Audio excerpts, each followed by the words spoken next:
dizendo: tomai todos e comei, isto é o meu corpo, que será entregue por vós.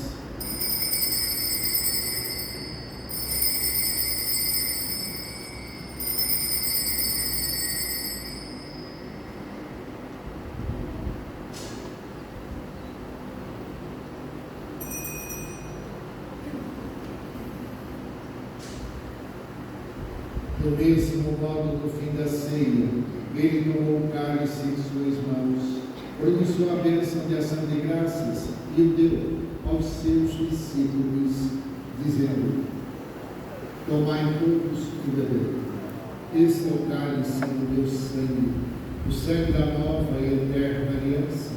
Será derramado por vós e por todos para a remissão dos pecados. Fazei isso em memória de mim.